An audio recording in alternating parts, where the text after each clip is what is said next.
Welcome to RenMac Off Script. We openly discuss markets, economics, policy, history, and life. It's the 19th of January, 2024. I'm Jeff DeGraff. I'm Neil Dutta. And I'm Steve Pavlik. We are going to reference today a little bit about the retail sales data last week. We'll talk about Iowa versus going to New Hampshire for those involved on the market front. We'll hit on the oversold condition that's developing in small caps and in the ACWI, ex-US, and then what's going on in tech as well. But all the charts that we reference are posted to our Twitter account, so if you want to take a look at them there. And if you're listening, but you're not an institutional client, keep in mind that we like to keep you updated through RenMacAccess.com. That's RenMacAccess.com. We've designed the site to give non-institutional investors some of the insights into the things that we're talking about here. Neil, we had retail sales, which we're going to hit on, which is important, but obviously the big news from the political side was Iowa this week. Frigid cold temperatures. Looked like the vote was down, but what was the takeaway? Were there any surprises, Steve, on what we saw at Iowa? I don't know if there were many surprises. I mean, really, it seemed to confirm a lot of the polling, within a few points, here or there. I think the fact that it was a lower than expected turnout, given the temperatures in itself, isn't all that surprising. And maybe that helped boost Ron DeSantis a little bit, sort of that race for second place. But now we're heading to New Hampshire on Tuesday, and I think you've seen a very noticeable shift in expectations set by Nikki Haley and her supporters. Before it was, Haley is, likely to win. And if you look at just sort of the makeup of the New Hampshire Republican primary there, I mean, that is geared towards her, with just that state allowing a lot of unregistered Republicans to participate there. That is sort of her pitch to these anti-Trump Republicans and independents.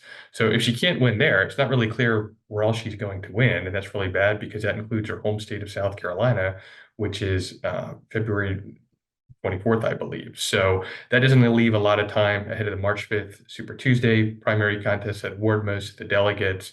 So even if Haley wins on Tuesday, which I'm skeptical that she will, I just don't see a path for her. And that was really the conversation I had a lot with clients, this week, is just sort of what is that path? Question that did come up is sort of how long does Haley stay in the race and what are her motivations for after Tuesday? If she wins, she has a little more incentive to stick around. But again, that risk of losing her home state, that really damages your brand moving forward. So it's possible she could drop out before South Carolina if she wants to preserve presidential possibilities. My guess is she'll probably stay on if she can convince donors to stick with her. A lot of the anti-Trump, more established wing of the Republicans may hope that if Trump is convicted or the Supreme Court kicks him off the ballot, that sort of force the Republican National Convention participants to sort of change gears and get behind Haley. I'm skeptical that they would do that because my guess is if they're relying on a conviction, Trump will appeal that. I think that will be hard. And you could see a case for Haley maybe to try to leverage her position here with Trump, saying, I have the backing of basically all the Republicans who don't like you. Therefore, you should pick me to be your vice presidential running mate so we can unite the party. I don't know that Trump's going to be receptive to that argument, but I've heard worse ones. So that's sort of how I'm thinking about it. Yeah, he seems a little too vindictive to turn the other cheek, I guess, is the biblical way to think about it, but we'll see. All right, well, let's move on from that mess.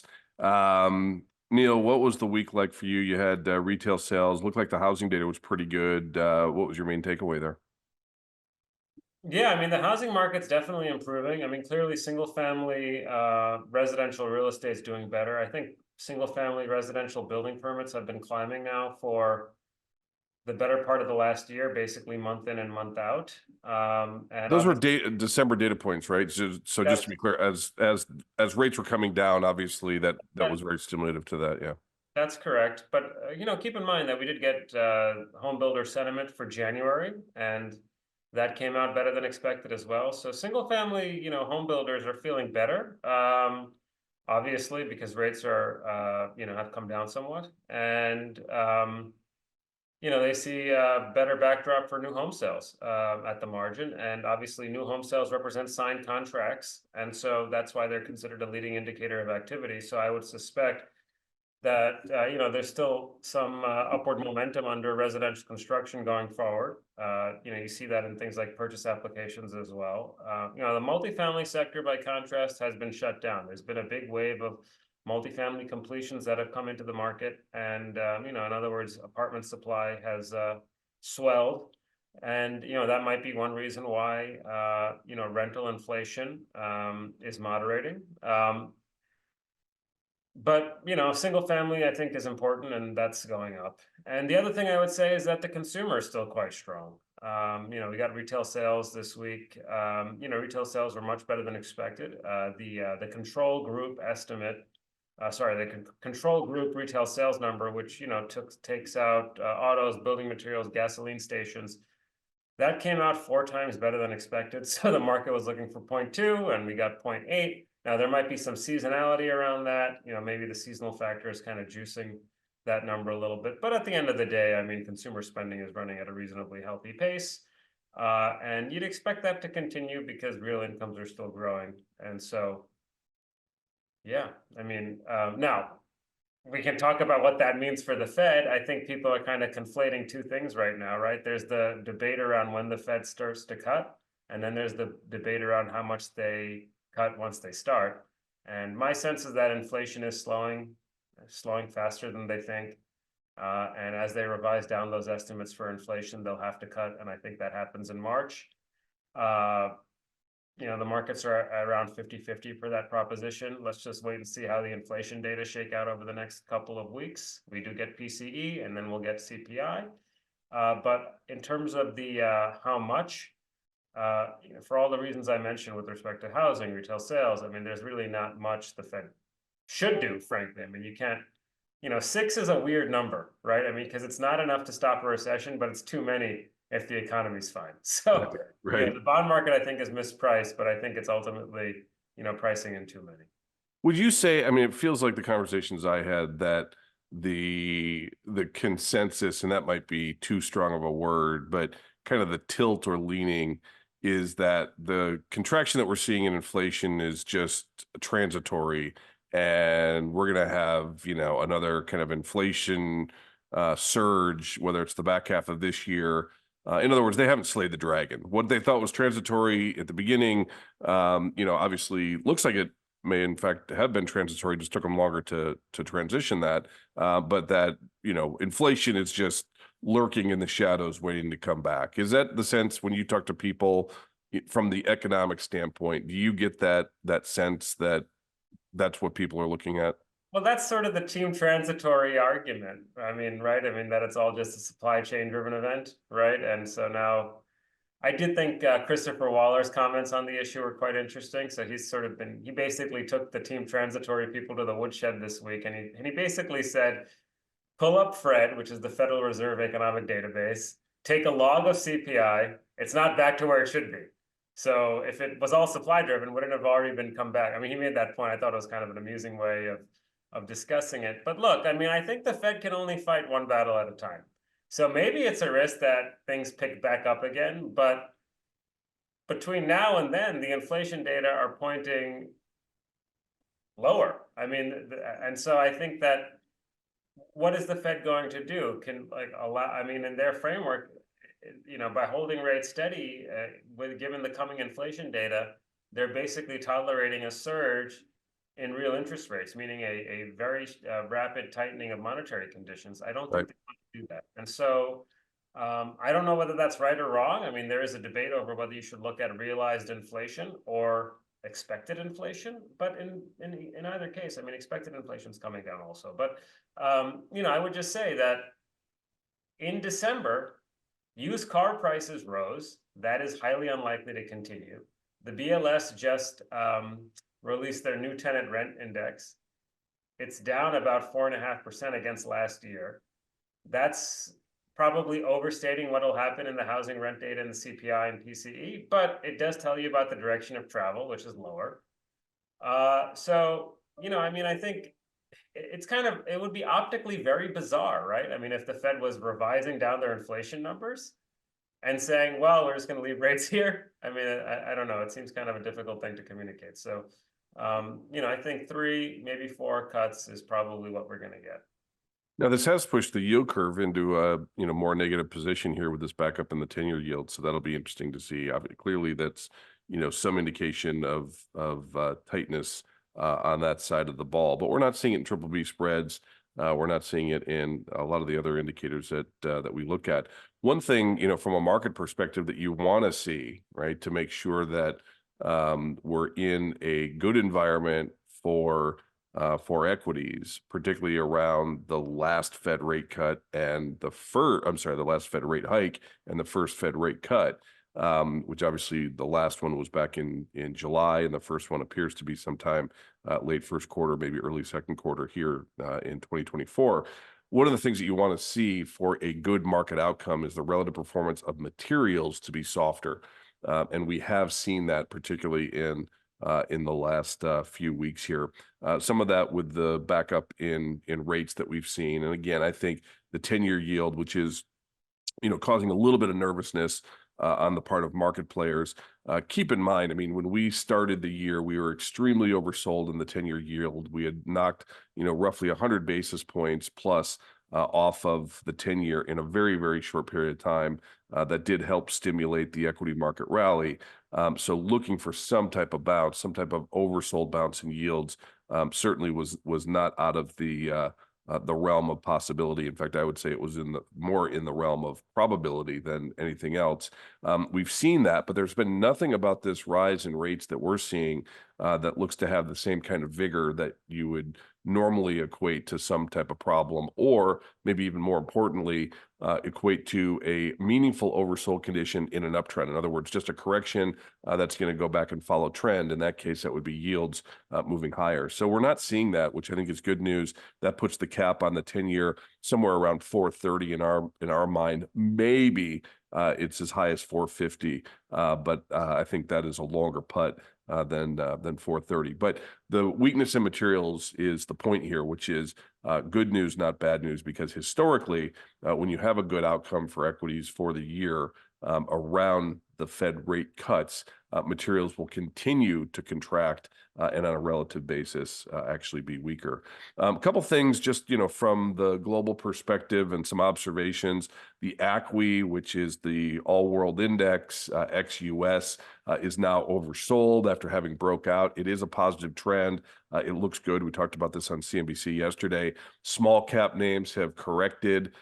They broke out. Again, trends have changed there. They're very close. They're not yet oversold, but certainly look good at this stage. And look like an opportunity to add to exposure to small cap.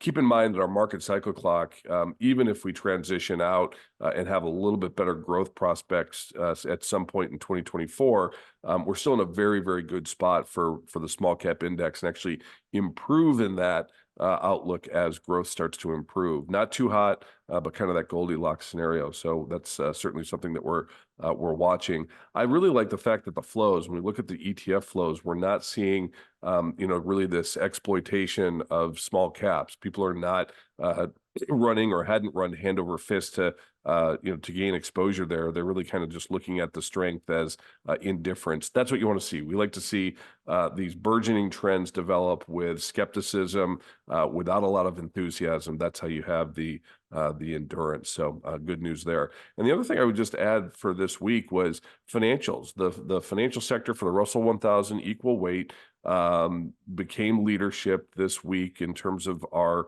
the data and the quantitative work that we do around that. It was kind of a fait accompli. They were acting better. We've been bullish on banks since the breakout. Insurance has held up and was having a consolidation. That's starting to improve as well. So I think that's good. And then the other part is technology. Technology, I know there's a lot of concerns about tech. It is leadership.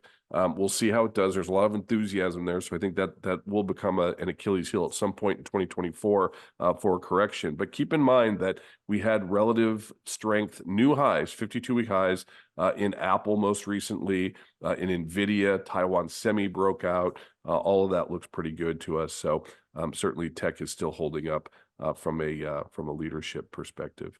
Steve, in the swamp, what's happening next year? I think there's some fiscal side of the ball that is being batted around, correct? Sure. So we had a little bit of hope in an otherwise bleak congressional outlook with bipartisan bicameral tax package, about $78 billion split evenly between a smaller child tax credit sort of a version that had been in place by Democrats before, and then the other half going to return to the ability for businesses to deduct a research and development cost. And there's not really any controversy over the R&D tax credit.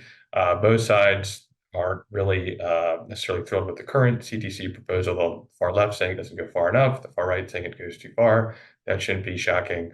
So what we're really watching now is, can they sort of beat the clock to try to get this done by the desired time of January 29th. I think that's when the tax filing season starts. So now that the government funding is behind us, at least until March, it wouldn't surprise me if we sort of see a focus on that next week, as well as a return to this debate over the security supplemental, still held up between this issue here right now at the southern border.